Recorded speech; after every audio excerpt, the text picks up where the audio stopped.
Hey guys, welcome back to the fifth part of this series. In this video I'm going to continue working on my power supply rebuild project. In the last episode I finished the modification of the DPS-5005 module and I attached a ground wire off camera because this is not a big deal and it's not really interesting. And now I continue with assembly. And first thing I want to do is assembly of the back plate. So the case I'm using you already saw in I think the first video I showed it, and I already did this cutout for a 40mm fan, and I drilled this big hole for the 5-pin connector and a few small holes to hold the fan in place. And I accidentally drilled 2 holes in the wrong position, which does not look really good, but I can change that. And now let's go on and install the 5-pin connector.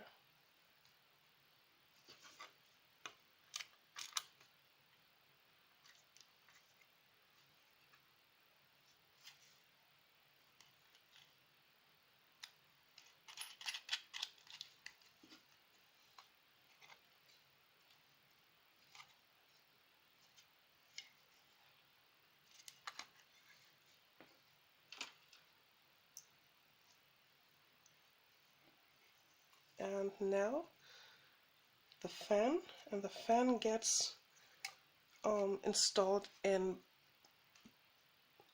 what is this? Pull, push. Oh wait, it's push configuration. Exactly. So it pushes air into the case and it will blow directly to the heatsink of the DPS-5005, which you will see later on. And now get the screws in and nuts on top.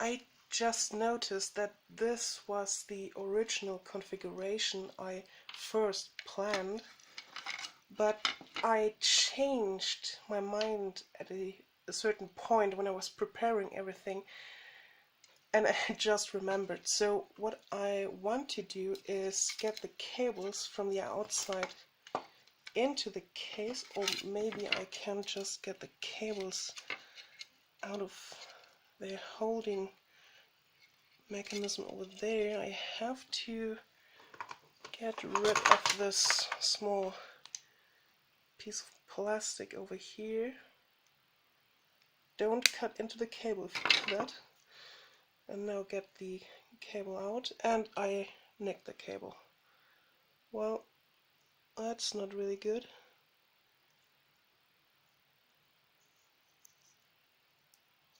I might be able to solder wires directly to the PCB. Yeah, I'm going to desolder these. Oops, okay. I'm going to desolder these cables, get new cables on, and then do just fine.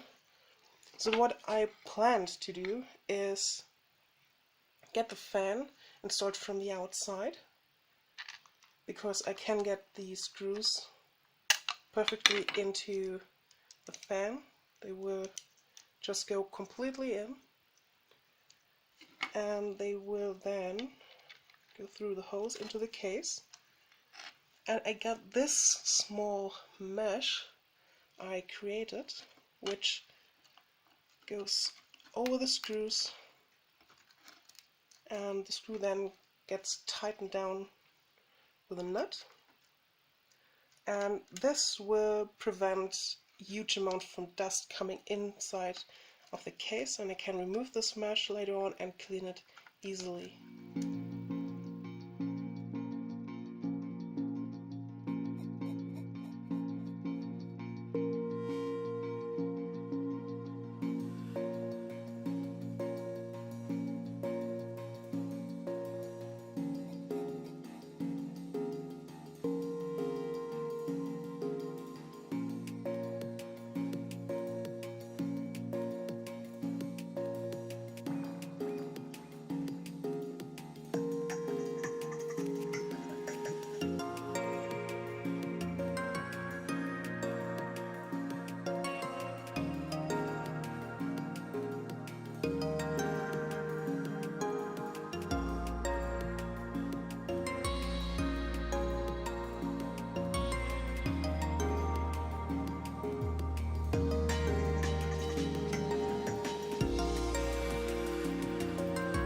So before I tighten down the last screw, I have to attach some new cables to the fan, which I then will directly solder to the 5-pin connector. Well, soldering these two new wires in place was really difficult, and I don't know if any of the footage I just filmed is usable because it's such a tiny space and my camera can't zoom in enough and my lighting is not perfect, so I hope it is usable, but if not, I mean, it's not a big deal. You just solder two wires to the two pads where the wires were originally installed. And now I can insert the last screw and finish up the backside by soldering these two wires to the 5-pin connector.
So I just soldered the fan to the 5-pin connector. I got some heat shrink over here. I tested it if it fits, and it does, but I'm not going to just shrink it down right now because I still have to attach other cables and I don't want to damage the heat shrink. And now let's go on assembling the front panel. And here I got the front panel. This is the cutout for the DPS-5005. This is a hole for a switch, just a kip switch. Kip? No, how are they called? These, such a switch, I don't know, a switch. And these two holes for my binding post, and I'm going to use these. They are for audio gear, and I think they are better than other stuff in the same price range. They only cost like $3 or $4, and the next better thing would cost $5 for each single binding post, and you get $4. You get two in this kind of configuration. So you get this for $4 or $5, I'm not 100% sure. Next better thing costs $5 a piece. Now let's assemble everything by, I think I just start by installing them.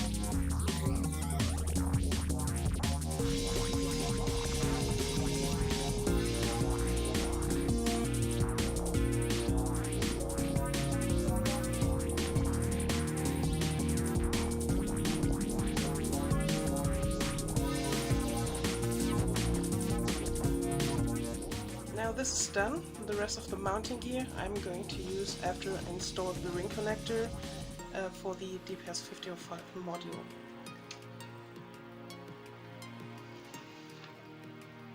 And next I'm going to install the switch.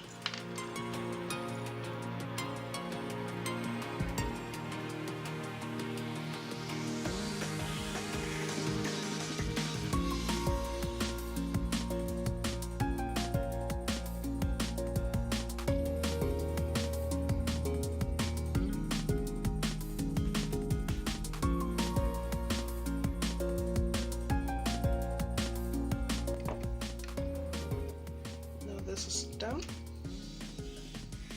and I don't have to insert the DPS module right now.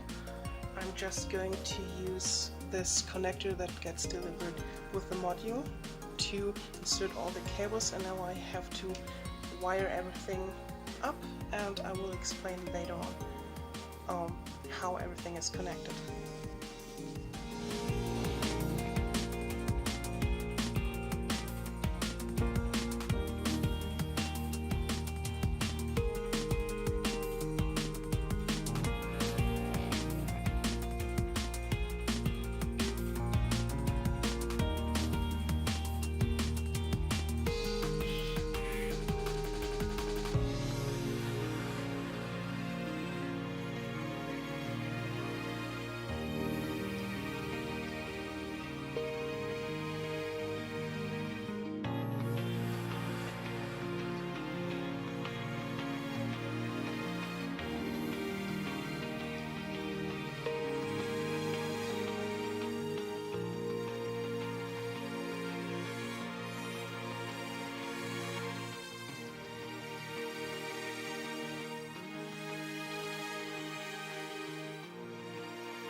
And now that the front panel is pretty much done, the next thing to do is to get everything inside of the case for final assembly.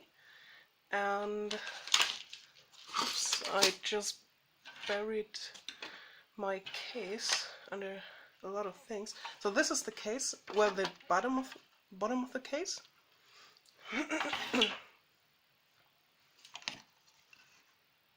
Now that the front panel is pretty much done, I can proceed with assembly. For that I need the bottom of the case, which I already prepared with some really long threaded rods, and I used washers and nuts and everything to tighten everything down.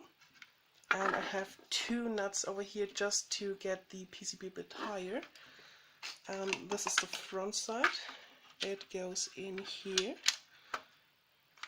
and I just see that this has to be a bit sideways, which is not a big deal. That should just be fine.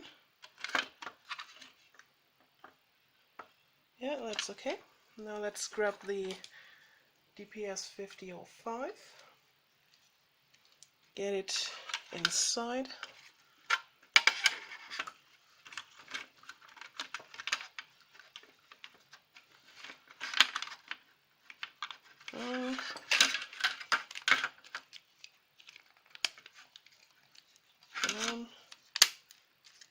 Come on, and that's it. This is perfect, but before I use this, I might just first connect everything. This is a much better idea. Well, that's a bit difficult to do with the extra PCB, but should just be fine. I will insert the connector, and how to connect everything is marked over here. You have plus in, minus in, and everything. So plus goes in here. Have to loosen up the screw bit. This goes in here. Tighten that down. Minus goes in here.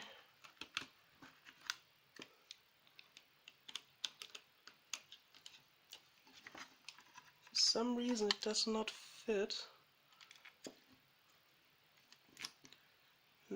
That's a bit weird.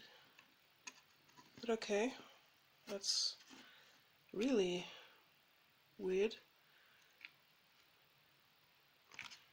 Because normally, okay, it does not fit in. Whatever, it doesn't really matter. If there's a bit bare metal showing, that's not a big deal. See, the red one goes in perfectly, the black one does not, but that's okay. And the output, plus output is this one, and minus output is this one. And the black again goes in perfectly and the red one does not. That's a bit weird, but shouldn't really matter and everything. And then, did I just do a mistake? No, that's fine, right? Yeah, that's okay. Everything's connected correctly. Now I can grab the bottom part and get the front plate inserted. These cables are really long. They have to go under here. PCB has to go over here.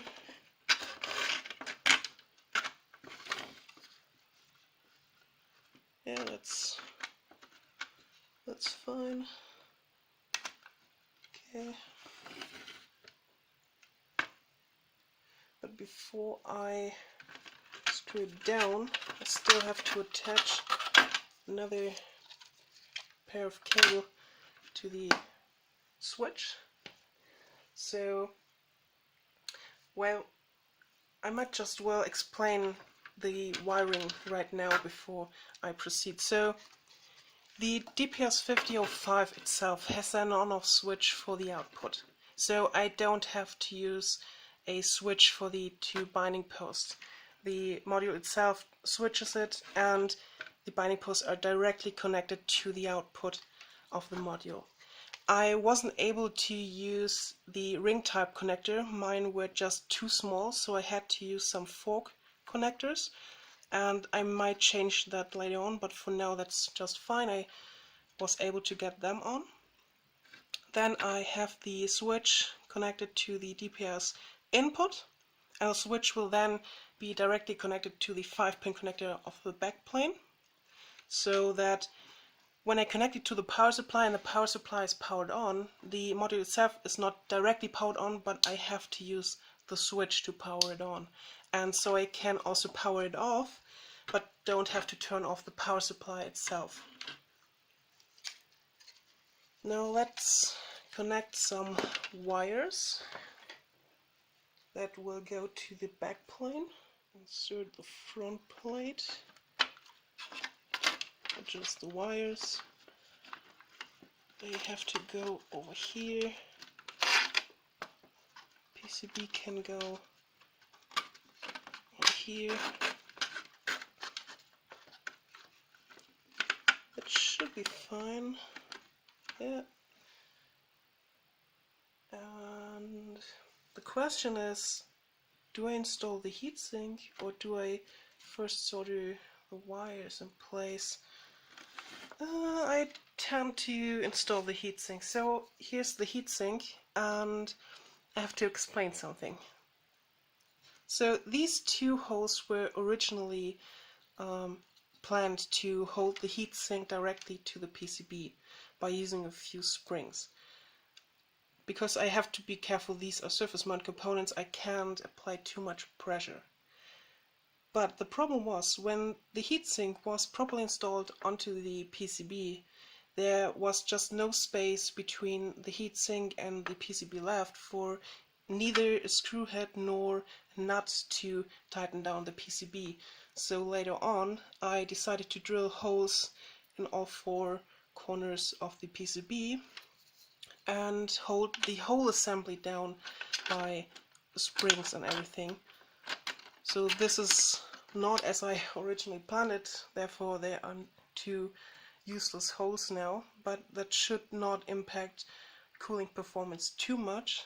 And something else that I want to tell you guys, so this heatsink does not look really good, and I drilled holes from the back side and I thought that I might be able to drill better holes, but these fins are so delicate that they bend instead of drill through them, so it doesn't look really good wherever a hole is in the cooler, but that should be fine.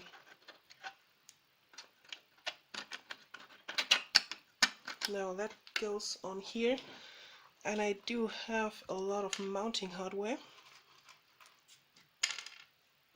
so I had to make really big holes on each four corner because well, I did this mistake where neither the hose of the heatsink to the PCB nor the hose from PCB to the to these four thread rods were lined up perfectly, so I had to drill bigger holes to make sure it fits. Now I have to use big washers first, so the smaller ones do not slip, and I have to use washers so that the springs I'm using to tighten everything down, that they don't slip. Let's get everything on, and then we're done with this part. And I have to undo everything because I forgot to use some thermal paste underneath the cooler. Oh man. So now, thermal paste. Really important. Just a small dab on top of each component will be fine. Oh, that's way too much. Have to remove a bit of it.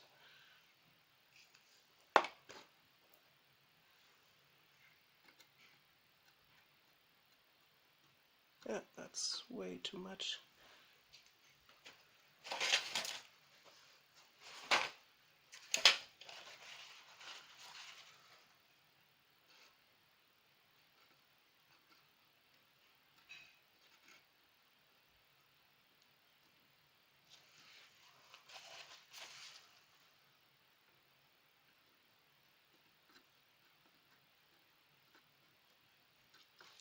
Okay, so normally you don't have to screw around with thermal paste. I just applied way too much and I had to remove a bit of it, so that's why I was playing around with it. And now I can install the heatsink for the last time, hopefully. And I'm not going to show you how I screw everything down, and I will come back to you guys when I'm finished. Now that this is done, I installed the heatsink back on the PCB with thermal paste. Now I can grab the back side and install that. Get the cable out of the way, these cables, and just insert it. Yep, that's it. Now let's take a look how long the cables have to be. I'm going to install them like this.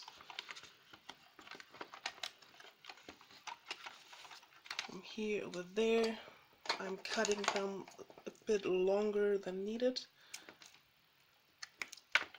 I can get rid of these. This one, this should be fine. And now I have to solder them in place. So the back plate is done. Now I can insert this in here. Have to make sure that the wires are laying down, and I have to get these heat shrinks to the switch to insulate the input. And I soldered them to the wrong connection. Oh, that's... well, I soldered them to the bottom connection, but I have to solder them one further up, so I'm going to do that off camera. Be right back. I just rewired this switch, soldered everything in place, and got some heat shrink over the solder joints. And while I was in the process, I decided to get these two cables that go into the EP.05 to lay them on top of the heatsink instead of underneath the PCB, so there's less chance for the insulation to get damaged. And I'm going to use a zip tie over here to hold them in place, and I'm going to use a zip tie to hold these cables over here on this screw over here. But for now, thanks for watching, and I hope to see you next time. Bye!